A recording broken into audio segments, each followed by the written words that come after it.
And then, thought Clarissa Dalloway, what a morning, fresh as if issued to children on a beach.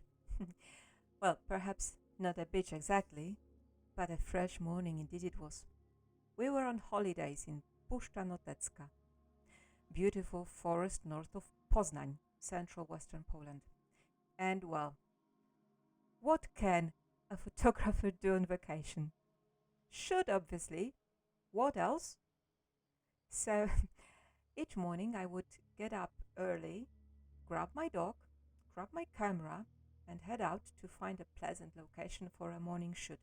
Because while you can and should shoot all the time, there are two moments during the 24 hours when not shooting is strictly forbidden, and that is sunrise and sunset. So it was about 5 a.m., maybe even earlier than that. I would lie down on the sand. The forests over there are very sandy, hence the abundance of heathers. I would just wait for the sun to come out. I would try to find the most pleasing place with the best sort of perspective on the rising sun. I naturally love heathers. They are beautiful and fragile, and they look like tiny miniature paper Tinkerbells. But the other thing I actually did not know I love so much are spiderwebs.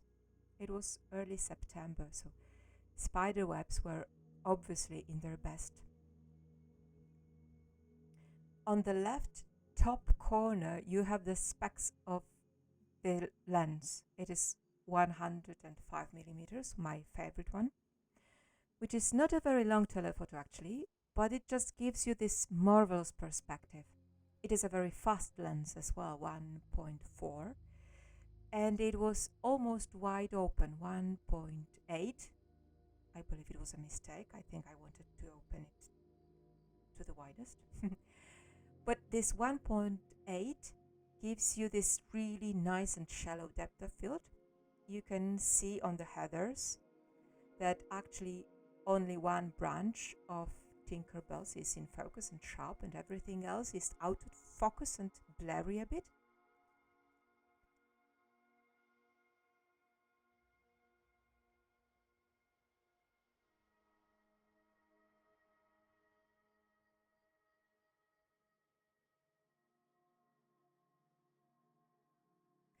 The spiderweb, first of all, is out of focus, obviously, but it has those tiny droplets of morning dew all around it, which I really loved.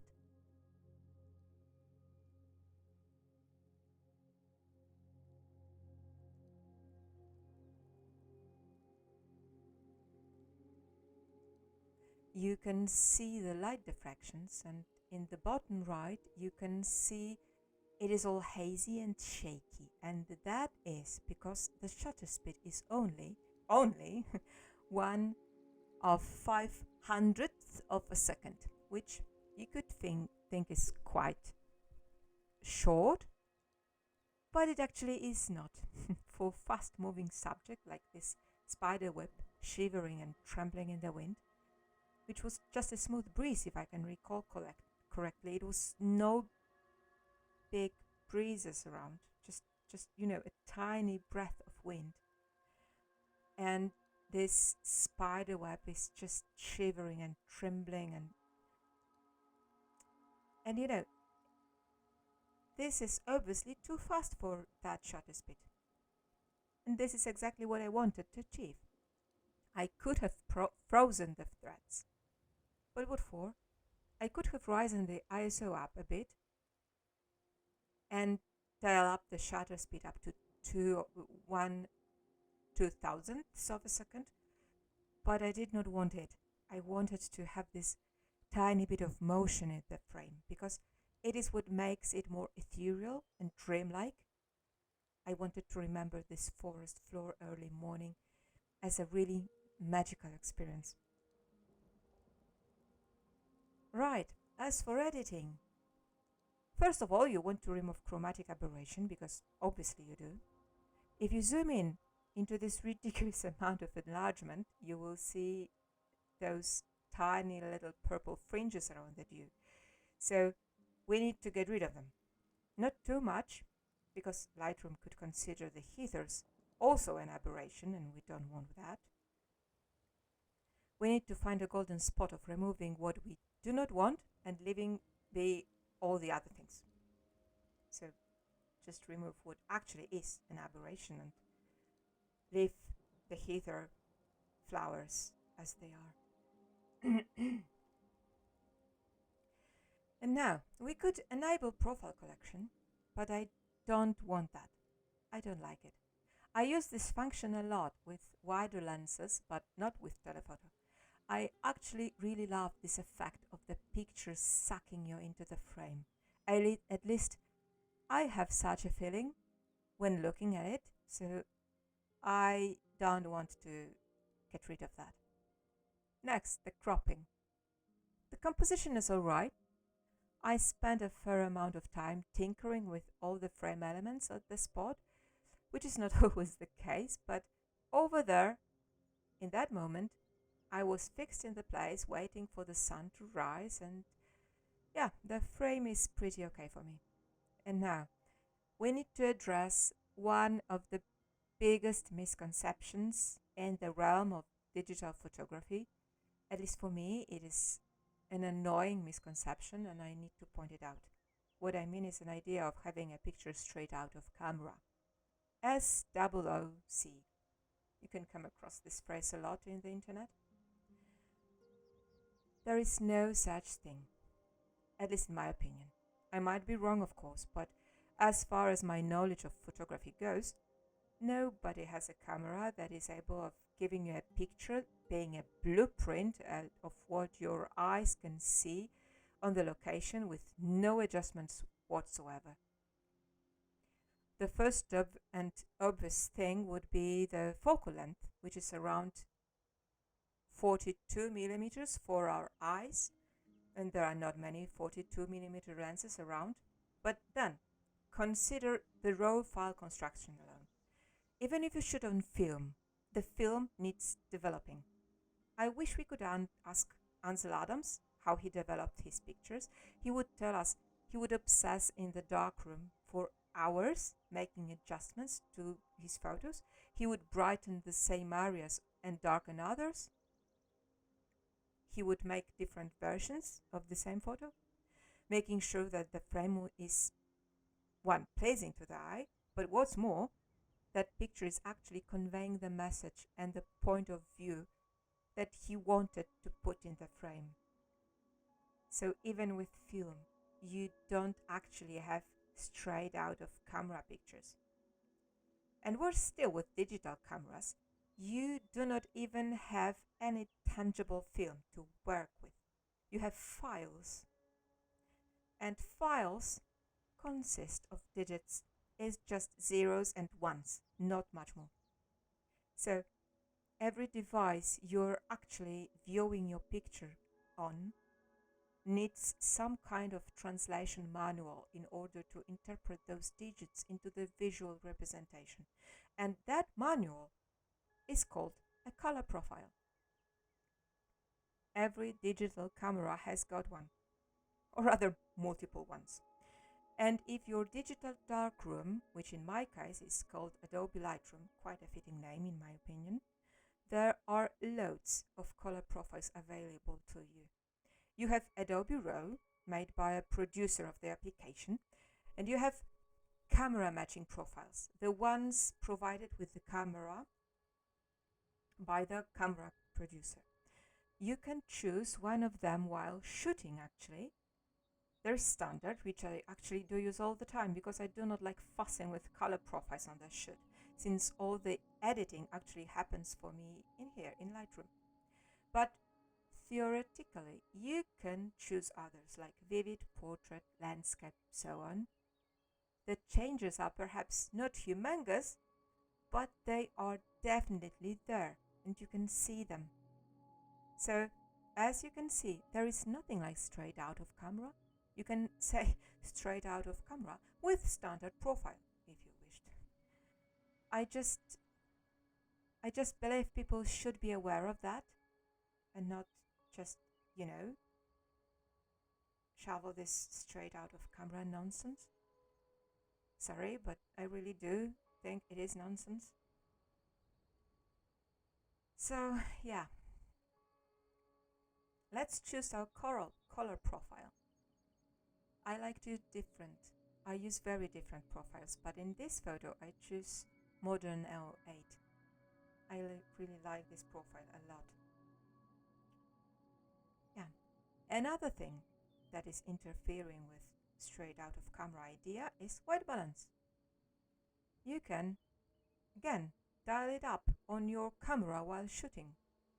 And you can choose from a range of options, from auto to a set Kelvin temperature. I actually quite often choose to shoot with a white balance set to 5500 Kelvin-ish, because it is how our eyes actually perceive outdoor light. It's get warm when the sun is parallel to the scene, brighter with the sun going higher, and bluer with the sun below the horizon. This temperature setting emulates the perception of a scenery roughly as we see it with our own eyes. We could say that our eyes are in tune with daylight temperature, which is 5500-ish Kelvin. This is roughly how I saw this at the spot. This would be actually a little bit too warm, so let's dial it down a bit, something like 5100-ish Kelvin. The tint slider, this one is tricky for me. I know that my camera likes to add more magenta than to my liking, but in this scenery it totally does make sense to leave it as it is. I mean, the heather is obviously more magenta than greenish, so it's okay. Let's also dial down the exposure, because we will eventually rise up the shadows. It's not a problem, and there is no denying that there is a slight burnout here at the left top corner of the photo. That's where the sun was coming from. There is no camera that I know of that can capture the sun without burning it at least a bit. I think I had a filter, but well, still, what does a filter mean against the sun? So yeah, let's just dial down the highlights and dial up the shadows. I sometimes go all the way up and down, but not this time, just let's be gentle-ish. Yeah, I remember ants. There were ants there, biting the legs like crazy. Good thing I had trekking shoes on. And still likes nice sandy soil. Now, the curves tool. It's one of the Lightroom's secret weapons. This is not a picture for a simple S-curve, which would just bump up the contrast. It needs a bit gentler touch. I would lift the darks a bit, just a bit, lift the highlights a touch, while preventing them from going too far up, and then tinker a bit with the midtones. That's where the magic lies in pictures like that, in the midtones. There are sometimes scenes that can get away with darkening shadows and lifting the highlights, forming a nice curve, but no, not this one.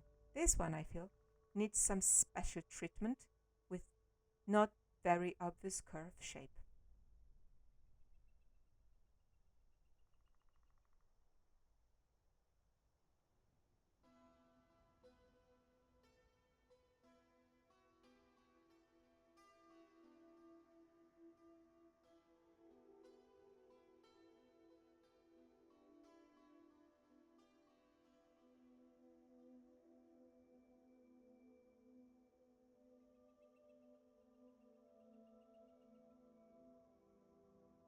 As for RGB curves, I rarely mess with them too much, but here I am all for making the picture soft and tranquil. So lifting the bottom left node lets me achieve just that. And don't forget to make the adjustments in all three ones. Now, let's go to the color sliders. I usually do not mess with saturation too much. If anything, I would just dial it down in center colors. green and blue being the most obvious suspects and the worst culprits in my eyes. Don't get me wrong, I love blues and greens, but they are difficult. Yeah, sometimes the sentence goes to yellows and oranges as well. And this picture seems to be one of those circumstances. While I want it to be soft and warm and cozy, I certainly do not want it to be orangey orange like an apricot jam. There is obviously not too much blue in this picture, but I still need to dial it down to feel better. Yeah, it's just me, sorry. As for hue and luminance sliders, I actually do use them a lot. I use hue sliders to work on the color palette of the picture and make it more even and coherent. So let's make the reds, albeit there is not much pure red in this picture, but let's make the reds towards the orange, and let's make orange a little bit more vibrant orange.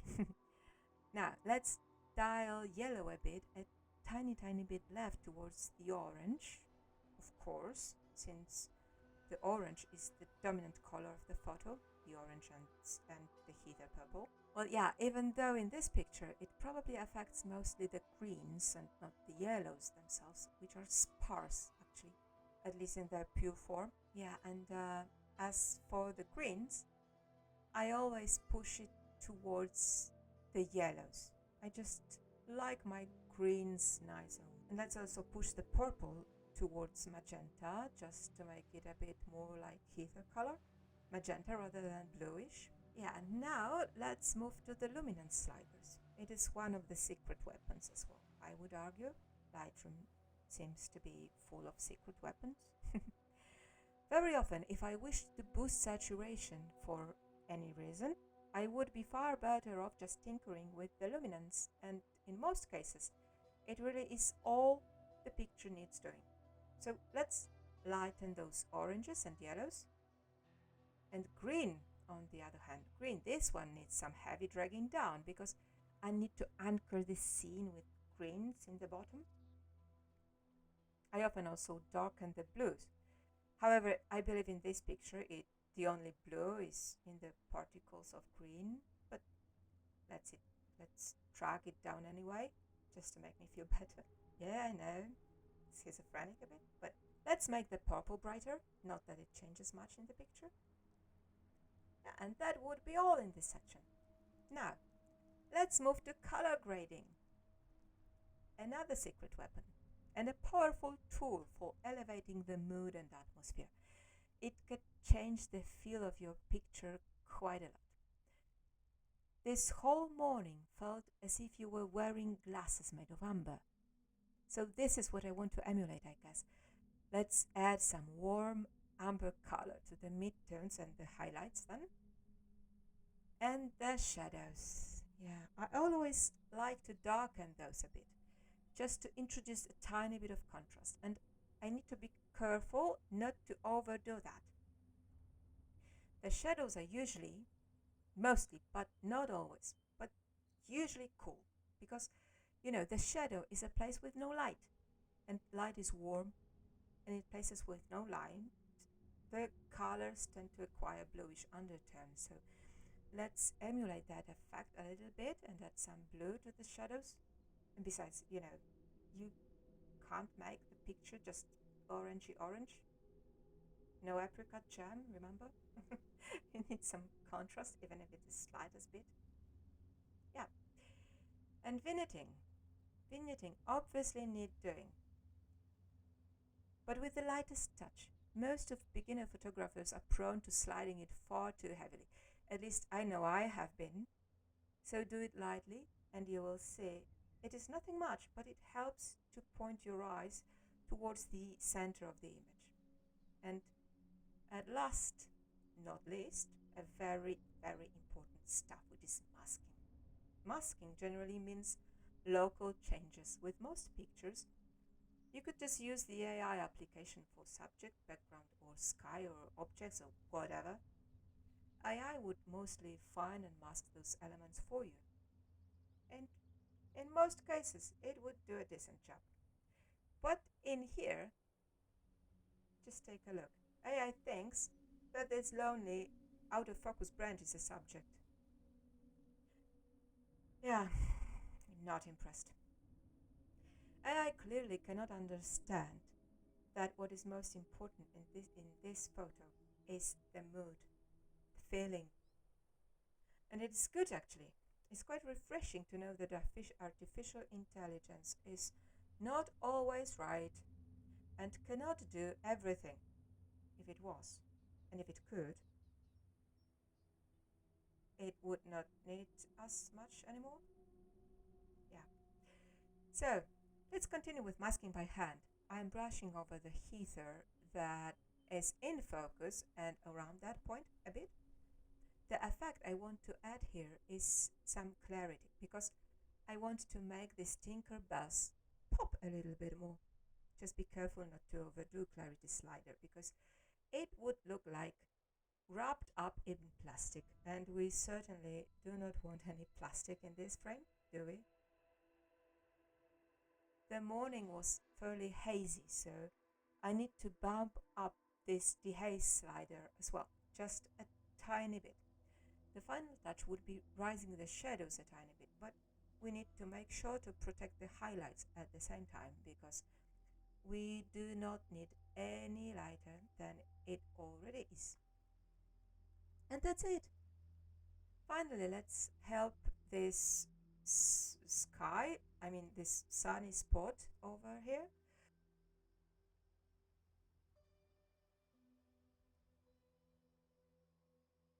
Dial down the highlight, obviously, and apply a slight S curve so that we could exaggerate this light into dark transition between the sky and the heathers just a tiny bit, make the whole scene look a bit more interesting.